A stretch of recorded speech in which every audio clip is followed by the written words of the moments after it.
Kehabisan terus 2 kali balik baru aku kebagian bakmi satu ini. Hari ini mau makan bakmi depan sekolah Santo Leo yang udah legend, udah 3 generasi katanya. Ayo, favorit siapa? Kalian Ayo. kalau mau cobain kesini mesti pagi ya, jam 8-an lah kalau mau aman. Dari tahun 70-an, saya udah generasi ketiga.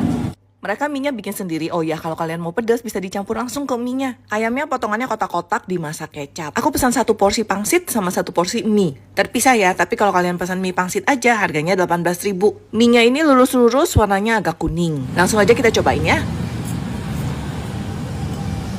Mie-nya gurih, empuk. Ini tipenya mie abang, tapi bukan yang pakai bumbu kuning. Rasanya tuh gurih, ada manis sedikit tuh dari ayamnya.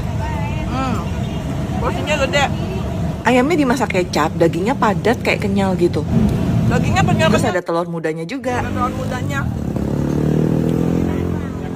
Nah ini tadi yang aku pesan pangsitnya aja, 1 porsi dikasih daging juga. Ukuran pangsitnya tuh lumayan besar-besar. Kulit pangsitnya nggak terlalu tipis, jadi digigit tuh masih ada kenyal-kenyalnya. Nah ini penampakannya dagingnya lumayan tebel juga kan. Isinya tuh daging ayam yang topping mie ayam juga tadi. Ya, sama nih